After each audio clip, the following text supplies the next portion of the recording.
Polis sedang menyiasat kejadian buli terbabit dalam kes buli Zara Khairina. Lelaki terbabit dalam 2 kes buli berasing. Kes buli terhadap menjadi mangsa buli 2 pelajar perempuan. Kes buli dan Buli seorang pelajar junior. Perempuan menjadi mangsa buli 2 pelajar.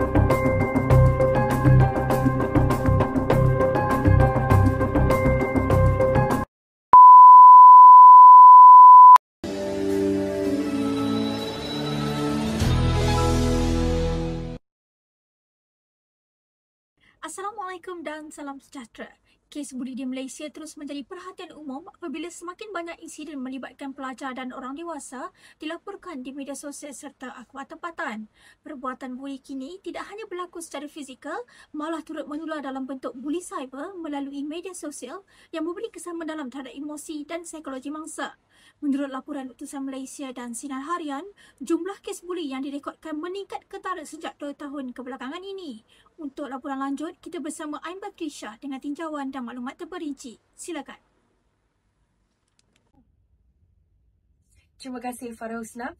Baiklah, berdasarkan statistik Polis Diraja Malaysia dan Kementerian Pendidikan, lebih 2,000 kes buli direkodkan sepanjang tahun lalu dengan kebanyakan kes melibatkan pelajar berusia antara 13 tahun hingga 18 tahun. Namun begitu, trend terkini menunjukkan peningkatan kes buli dalam talian yang melibatkan pelajar universiti dan remaja awal dewasa.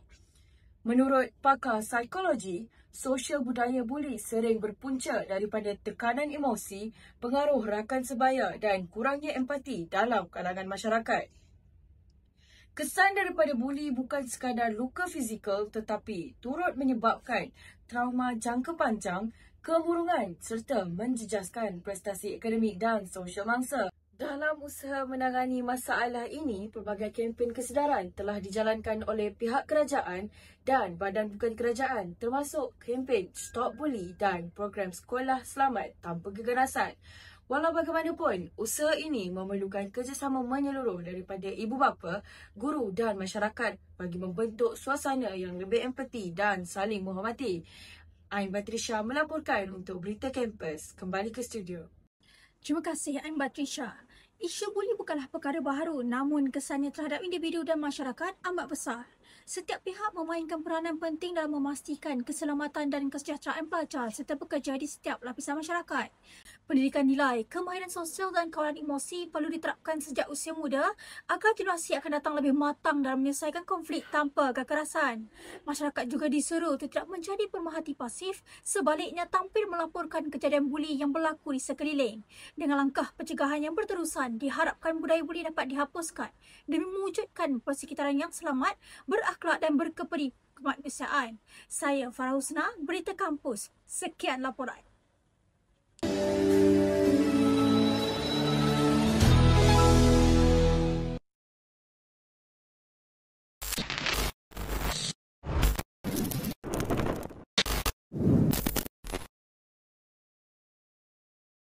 Dan selamat sejahtera. Hari ini saya bersama Encik Amir dan saya nak interview sedikit lah tentang buli ini.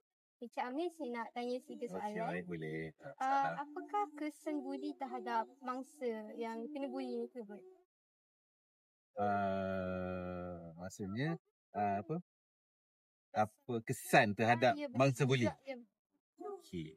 Setakat setahu saya sekiranya dia ni jadi mangsa buli, dia mungkin orang kata apa, keadaan mental dia terganggu. Okey, terganggu, lepas tu dalam pelajaran dia akan down, akademi everything semua akan down habis, dan mungkin kawan-kawan tak support lah, maksudnya kawan-kawan tak support akan menyebabkan dia kemurungan. Daripada kemurungan tu dia boleh jadi macam-macam. Takut nak berkawan dengan orang, dia tak dibuli lebih lagi, takut macam-macam lah. Okey, baik. Setakat tu lah. Okey, baik. Terima kasih. Baik. Terima kasih. Ya, Assalamualaikum dan salam sejahtera semua. So, hari ini saya akan interview individu sebelah saya sini tentang buli. Okay, apa nama Encik? Isyira. Okey, Encik Isyira, boleh terangkan kepada saya apakah Encik Isyira faham tentang buli itu sendiri? Yang saya faham tentang buli ni, dia macam seorang mangsa yang kena gangguan dari segi fizikal atau mental. Okey, adakah Cik Isyra sendiri pernah terlibat dengan kes buli ataupun pernah orang kata melihat situasi buli? Pernah kena lihat. Okey, boleh terangkan sedikit ke ataupun keadaan buli itu sendiri? Saya nampak macam seseorang tu dia kena gangguan daripada kawan-kawan dia, macam dia ejek daripada fizikal dia. Okey, baik. Terima kasih Cik Isyra atas kerjasama. Okey, terima kasih. Assalamualaikum dan salam sejahtera. Jadi hari ini bersama saya, kita ada Haziq, di mana saya akan temubual Haziq serba sedikit tentang buli. Jadi Haziq, apa yang Haziq faham tentang buli di sini? Bagi saya, buli ialah perbuatan seseorang di mana dia dikenakan satu pelecehan dari segi emosi, tidak kira daripada fizikal ataupun dalam talian. Okey, pada Haziq juga, apakah pendapat Haziq tentang apakah punca berlakunya buli ini sebenarnya? Antara punca buli termasuklah daripada pengaruh rakan sebaya yang tidak elok, ataupun daripada mereka belajar daripada online, daripada atas talian. Okey, baik, terima kasih Haziq atas kerjasama. Bye.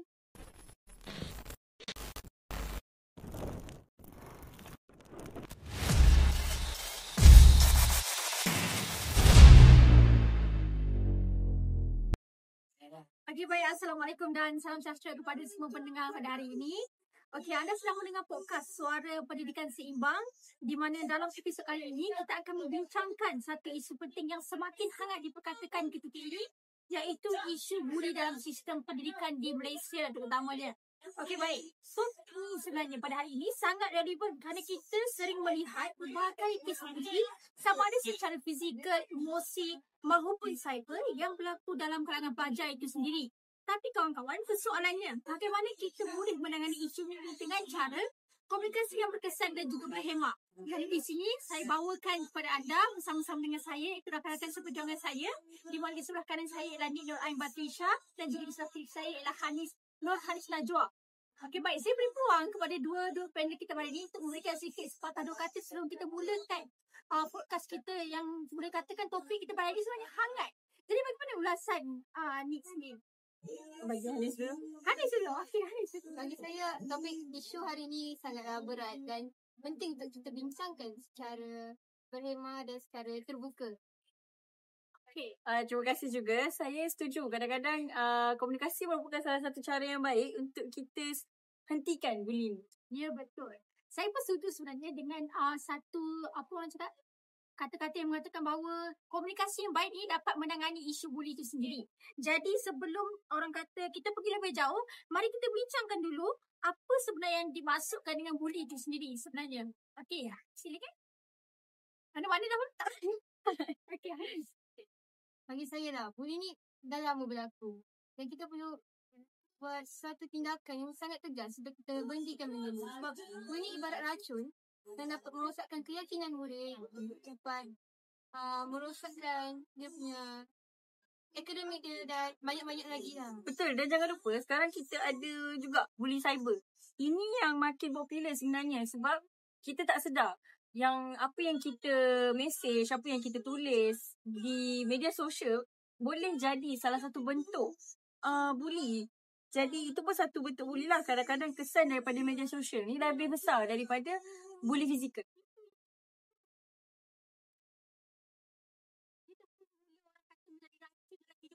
Apabila dia sebenarnya berlaku di dunia sebenar dan dunia maya itu sendiri. Contohnya, kalau kita pergi mana-mana pun ada sahaja isu buli. Sama ada isu tersebut kecil ataupun besar, semuanya bergantung kepada cara kita untuk menangani isu tersebut lah. Okey, baik. Seterusnya, saya tunjukkan kepada Cik Hanis sendiri iaitu kesan. Apakah kesan terhadap mangsa-mangsa yang sangat mendalam lah orang katakan, di mana yang boleh Cik Hanis ungkapkan ataupun jelaskan pada hari ini? Okay, baik. Bagi saya, kesan dia sangat mendalam. Dia boleh merosakkan keyakinan diri kita pada akademik kita. Ada juga setengah orang, setengah murid yang dia kena bully, dia takut untuk ke sekolah. Saya pernah dengar satu cerita ni, di mana seorang murid ni selalu kena bully. Dia dari segi fizikal, dia kena ejek ke sekolah dan dia pandai dan bila dia kena bully, dia takut nak ke sekolah dan markah dia terus jatuh merosot. Kesaikan Dan kalau kita lihat pula dari sudut pembuli ni, which is pelaku, mereka juga sebenarnya memerlukan bimbingan. Kerana mungkin daripada segi pendidikan ataupun didikan ibu bapa sendiri. Kebanyakan pelaku, mereka tidak pernah dibuli. Dan kebanyakan daripada mereka kurang perhatian yang diberikan. Jadi kadang-kadang lah, antara yang saya tahulah, setengah daripada pelaku berbuat demikian kerana dengan cara tersebut, orang akan lebih memerhati kepada mereka. So lebih kepada orang kata attention seeker lah. Ya, betul-betul. Jadi bukan hanya mangsa yang perlu dibantu. Sebenarnya pelaku juga perlu dididik dengan pendekatan yang lebih empati supaya diorang nak buat something tu diorang rasa bersalah. Faham tak? Faham. Betul. Menarik juga apa yang cuba disampaikan tu sendiri tadi. Okey, baik. Seterusnya dah peranan komunikasi berkesan dan berhemah ni. Okey, baik.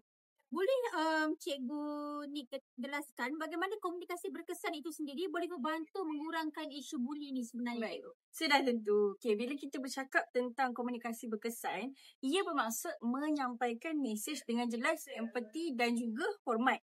Contohnya, bila seseorang guru ni nampak murid atau pelajar dia murung, muram, cara terbaik adalah bukan dengan soalan yang menekan. Mungkin boleh dengan nada yang lebih lembut seperti, kenapa muram? Awak ada masalah ke? Sekiranya ada masalah boleh berkongsi dengan saya. Supaya dia rasa selamat. Betul-betul. Gunakan nada yang tenang dan berhemah. Dengan cara ini, boleh buat pelajar rasa dekat dengan seorang guru tu dan mungkin dia betul kata Farah, selamat.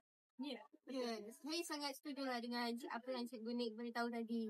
Dan saya rasa kadang-kadang guru terlalu fokus pada disiplin sampai mereka lupa tentang perasaan murid-murid ni.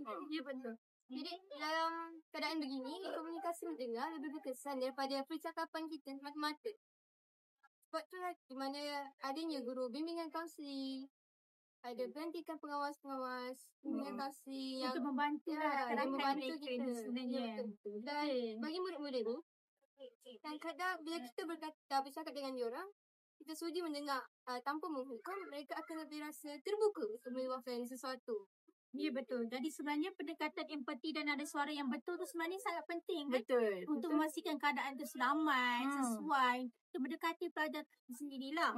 Jadi ini juga sebenarnya boleh mengubah budaya dalam sekolah tu sendiri di mana budaya takut tu kepada budaya lebih percaya kepada guru tu sendiri. Ya, betul.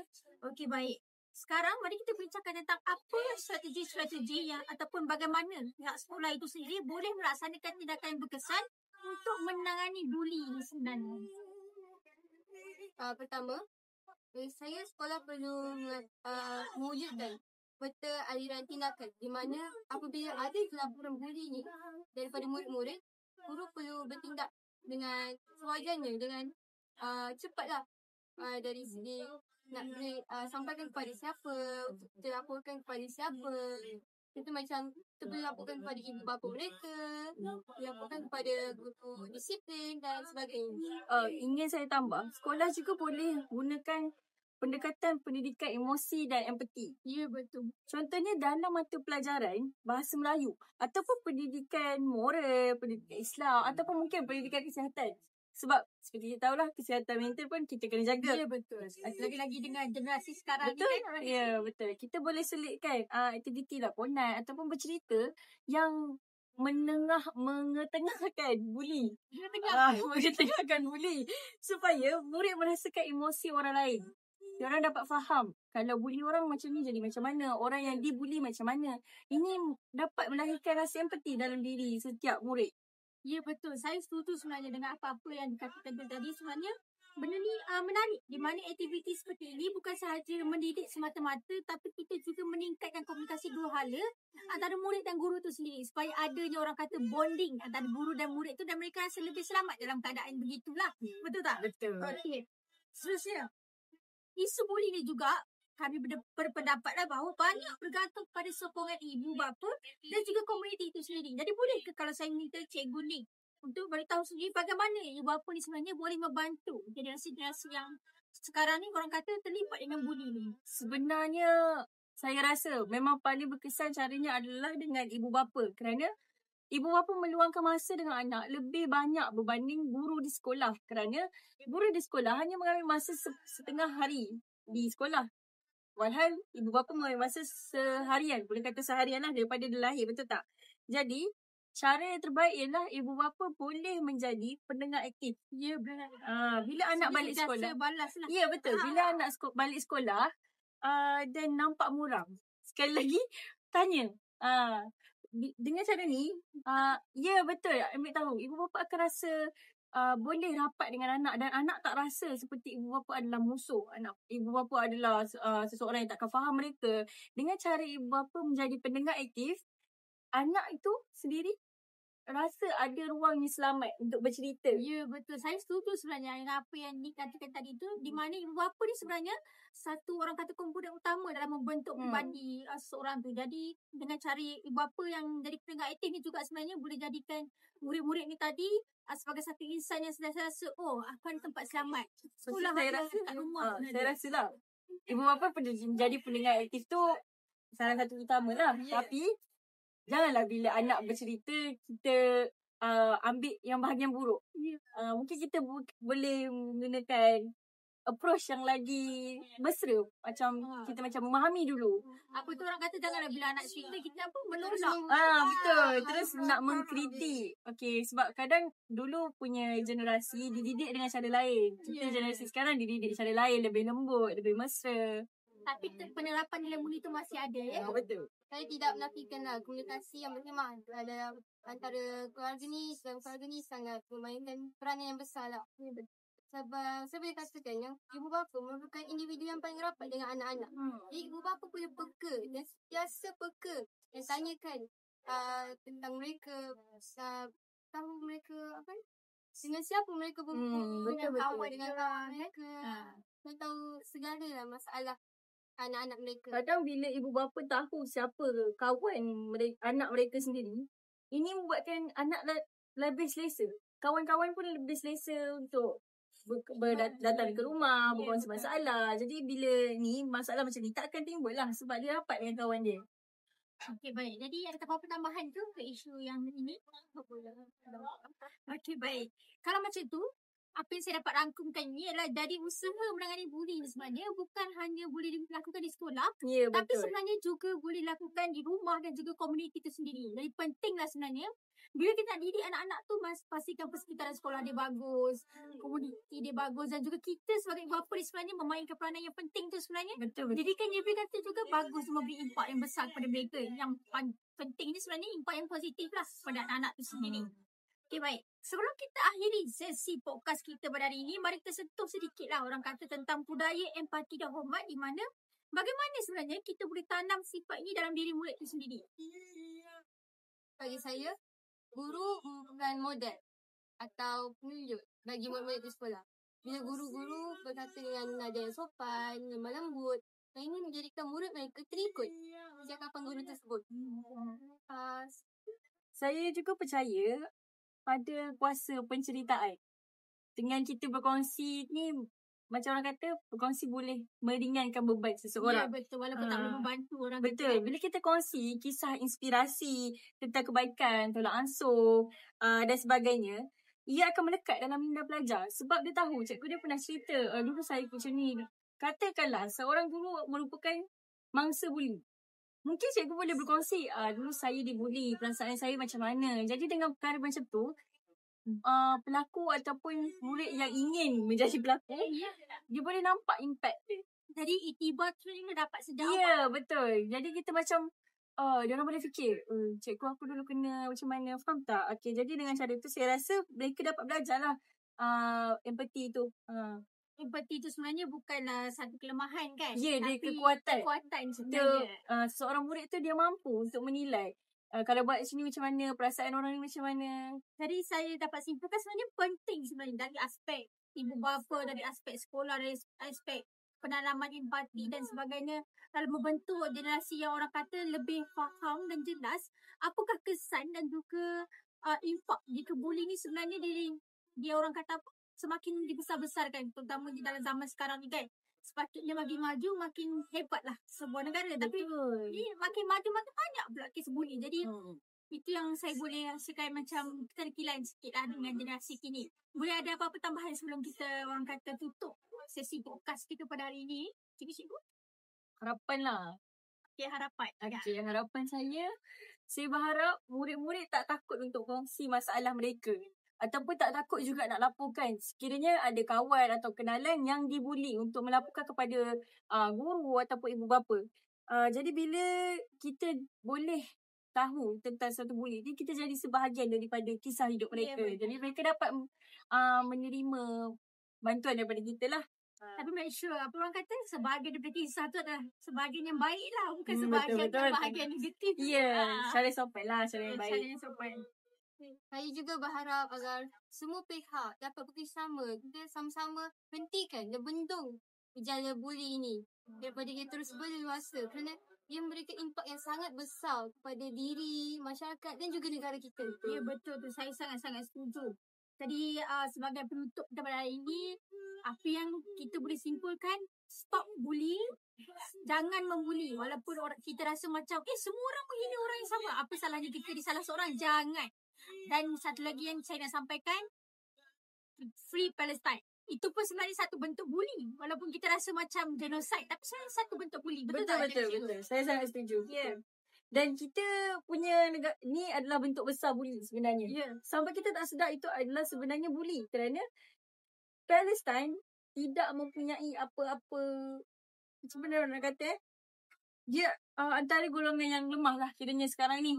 So dalam konteks dalam konteks sekolah, mungkin pelajar yang lemah, pelajar yang tak berkemampuan, mungkin mungkin badan dia tak seperti mana standard seorang budak untuk tak diejek tu lah. Jadi sebenarnya isu yang berlaku sekarang ni memang berkait rapat sangat dengan bully ni, dengan apa yang jadi dekat Palestin tu. Jadi sangat-sangat penting untuk kita sentiasa cakna dan ada tahu tentang apa-apa pun yang berlaku dekat orang sekitar kita ni, supaya bila apa-apa jadi nanti, kita tak menyesal. Sebab at least kurang-kurangnya kita telah menjadi sebahagian yang baik daripada hidup mereka sendiri. Jadi terima kasih saya ucapkan kepada Nik Nur Ain Batrisya dan juga Nur Haris Najwa atas pandangan yang boleh saya anggap sangat-sangat bermakna pada hari ini. Di mana kesimpulannya, isu buli ini bukanlah sekadar masalah disiplin, tetapi isu kemanusiaan. Dengan komunikasi yang berkesan, empati dan kerjasama, kita sebenarnya boleh bina ekosistem pendidikan yang lebih selamat dan berperi kemanusiaan. Teruskan menyebarkan mesej ini kepada semua, kerana setiap suara yang berhemah mampu membawa kepada perubahan. Jadi, saya Farah Husna bersama Nik Nur Ain Batrisya dan Haris Najwa mengucapkan terima kasih atas perhatian anda. Jumpa lagi dalam episod seterusnya. Bye.